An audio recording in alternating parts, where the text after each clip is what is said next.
Hey everyone, Mr. Fransky here. Hope you're having a great day. Today we're going to be talking about remainder theorem. Now that we've learned about how to do long division of polynomials, we're going to learn a quick way to be able to find the remainder of a division problem. So we're going to start with a couple practice division problems and then talk about how the remainder is related to just the function itself, which is kind of cool. So vocab today: dividend, divisor, quotient, remainder, and factored form, most of which are things we talked about in the last video. We're really going to be focusing on that remainder, though, today. So let's take a look at some warm-ups with long division first. So we're going to start with just a long division problem here. This is something we looked at on Friday, and hopefully you guys remember how to do. So what we're going to do is we're going to write out this long division problem here. And if you want to pause the video and try it yourself, see if you can figure this out. It should be very similar to the same problems that you saw in the packet. So this would be a great time to pause the video and try this problem if you'd like to. And if you'd like to try it with me, let's go ahead and do that. So I'm going to have 3x plus 2, and I'm putting that into 6x squared plus x minus 2. So another way to write this would be 6x squared plus x minus 2, and I'm actually dividing by 3x plus 2. So the first question I have to ask myself is, what do I have to multiply 3x by to get 6x squared? Well, I have to multiply 3x by 2 to get the 6, so it'll be 2, and then for x to get to x squared, it has to be x. So it has to be 2x. I'm going to write that right above the x term here. I want to keep those things in line just to stay organized. And then I'm going to say, well, now I want to multiply that 2x by the 3x plus 2, the entire factor. So 2x times 3x is 6x squared. That's the whole reason that we did that, was that those terms are going to cancel. And then 2x times 2 is 4x. So now I'm going to subtract that entire polynomial from our dividend here. So 6x squared minus 6x squared is 0, so those just cancel out. X minus 4x is negative 3x. And then I'm going to bring the minus 2 down. So now my question is, what do I multiply 3x by to get negative 3x? Well, that's just negative 1. So then I multiply negative 1 by my entire factor, so I'll have negative 3x minus 2. Subtract those, and we get a result of 0, or a remainder of 0, which is kind of what we're looking for. So another way to write this is that this is equal to 2x minus 1. Or I can multiply both sides by 3x plus 2. 3x plus 2 over here as well. And I find out that the factors of 6x squared plus x minus 2 are actually 2x minus 1 and 3x plus 2. Probably should have parentheses up here. So just a little bit of long division review. Hopefully you guys are getting more comfortable with that. And actually in the next video you're going to see a way that you can streamline this and do it a little easier. So you have that to look forward to. So let's take a look. So let's see now what's going to happen if we divide and we end up having a remainder. Because sometimes when we divide, it doesn't work out so well. It doesn't work out where the number goes perfectly into what we're dividing. And life isn't always perfect, so everything we've done so far has not had a remainder. But let's take a look at what's going to happen if we do have one. So let's just start with a simple numerical division here. So let's say that we want to do like 46 divided by 3. Now you probably realize that 3 doesn't go into 46 perfectly, because 3 goes into 45, but it's not going to work out to go into 46. Excuse me. So if we want to do that with long division, 3 into 46. 3 goes into 4 one time, so put a 1 up there. 1 times 3 is 3. 4 minus 3 is 1. And bring down the 6, 16. And then 3 goes into 16 5 times. 5 times 3 is 15. That leaves us with a remainder of 1. So 46 divided by 3 is equal to 15 up here. And then we have this remainder of 1, and that's still trying to be divided by 3. But because 3 does not fit into 1, no matter how hard you try, we're going to have that plus 1/3 hanging out there, and we can't really do anything about it. So another way to say that is if you multiply both sides by 3, multiply the entire side by 3, so I'm going to have to distribute it in here, then I can write this as 46. Let me put it down here a little bit. So I can write this as 46 is equal to 15 times 3.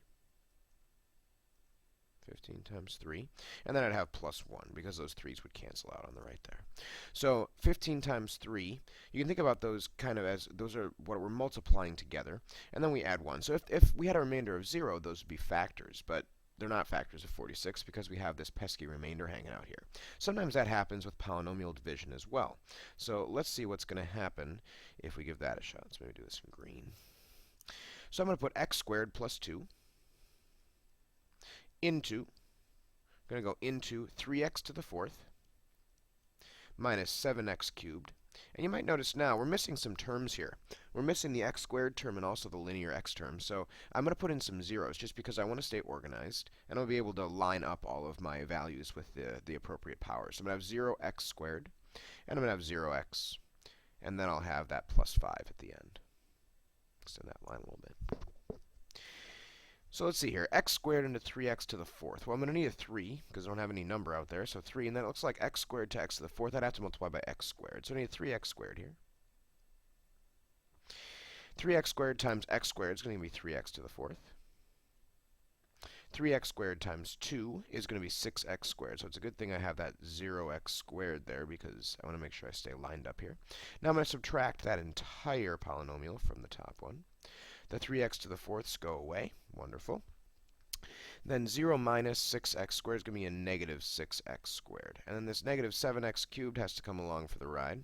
Because I'm not subtracting any x cubes, but it's just going to come down because I'm subtracting 0. And then I'll still have that 0x. And I'll still have that 5. So now I have to say, okay, what do I multiply x squared by to get 7x cubed? Negative 7x cubed, excuse me. Well, that's going to be a negative 7x. So once again, I have that 0x there. Good thing, so I can line it up. So negative 7x times x squared is negative 7x cubed. Good, that lines up like that. Negative 7x times 2 is going to be a negative 14x. So I'll subtract this from our polynomial right now that we have. These 7x cubes go away. Negative 6x squared is going to come along for the ride because I don't have anything to subtract from down there.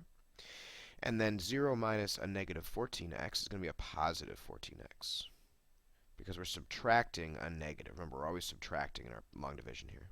And then that positive 5 is still coming along.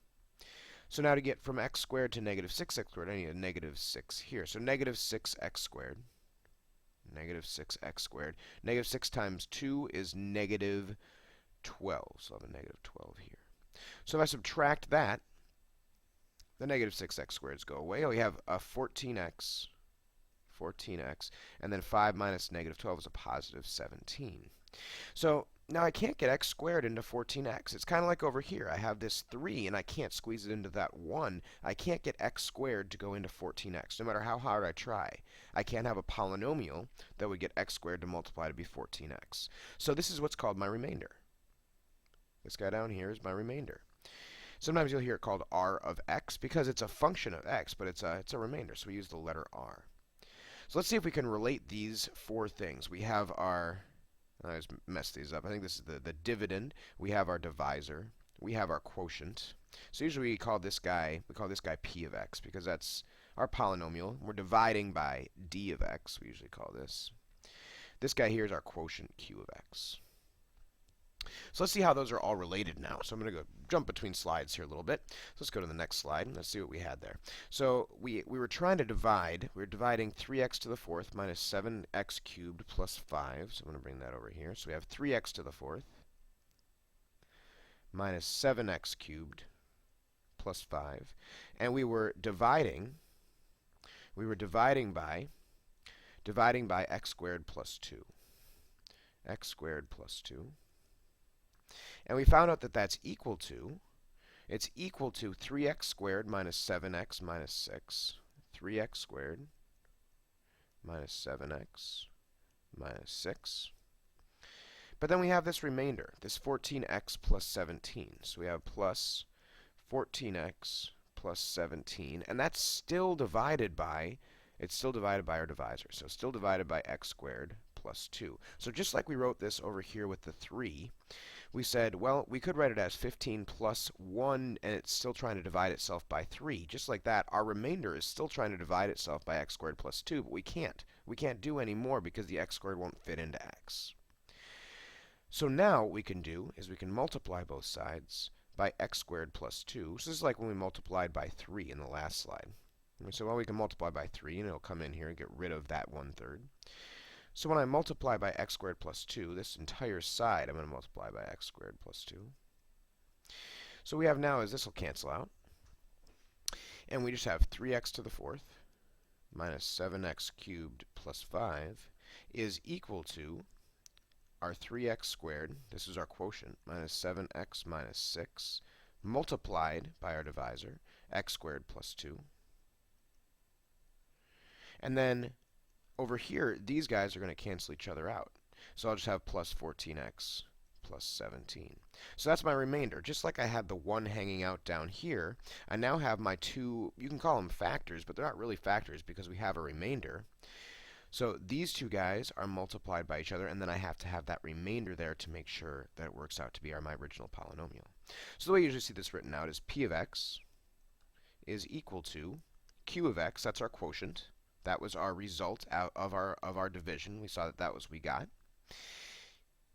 Times d of x, that's what we were originally dividing by. So that's what we were originally dividing by, our divisor, plus r of x. So there's this relationship between these three things. There's this relationship between these three things that works out quite nicely. I can multiply these two, and then after I multiply them, so I could do that with repeated distribution, or I could use a box. It'd be 3 by 2. Multiply those together, and then I have to add together this remainder to get my original polynomial because it doesn't divide evenly. I can't put x squared plus 2 evenly into my original polynomial. So this leads to something pretty cool called the remainder theorem, because what we have here is that if we divide only by a linear factor, then we're going to end up with p of x is equal to q of x times that divisor, so that's just our linear factor, x minus c, plus our remainder, which is r of x. So this is just the exact same formula we had in the last one. It's just that now we are saying that that d of x is x minus c. I added a little bit extra down here for a proof if you want to look at it, but the point here is that d of x is just x minus c. And so now if I plug in c, then that x minus c is going to cancel. So it's just q of c times c minus c. So that goes away because c minus c is 0, plus r of c. So that tells me that if I divide by a linear factor, that my remainder is just the function value of our number. It's just the function value of our number, which is kind of cool. And that's what remainder theorem says. It says if a polynomial is divided by a linear factor x minus c, then the remainder is just that polynomial of that value, that c. So let's take a look at an example of that. Hope I'm going to make it in time here. So our example here is we take this complex polynomial, p of x, and we divide by this linear factor, d of x, but it's just x minus 5. So what remainder theorem says is I can just plug 5 into my polynomial, and it'll give me the remainder. We could do it with long division. It would take a really long time. But in this case, we're just looking at what's the remainder going to be. So all I have to do here is find p of 5. P of 5, which is 4 times 5 to the 5th, minus 5 cubed, plus 1. And that's not so bad. So 5 to the 5th power. 5 to the 5th power is kind of big, but just grab my calculator here and calculate that out. It's 3125. So it's 4 times 3125 minus 125 plus 1, which gives me, let's calculate that in my calculator real quick, plus 1. I get 12,376. So you can see this is a lot faster way than doing it with long division, because I would have to do quite a few calculations to be able to get to that 12,376. So the key here is really just that to get the remainder of division by x minus c, you just have to evaluate f of c, because when you plug c in the bottom there, it would make that part of the quotient 0, and you're just going to end up with that remainder, that f of c value. And if it's x plus c, just remember you're going to evaluate it at negative c instead. So you plug the negative c value into the function. So if it was like x minus 4 on the bottom, you'd plug in 4 to the function. If it was x plus 4, you'd plug in negative 4 into the function. That's what there is to remainder theorem. So I love you guys. That's why I'm here. Have a great day.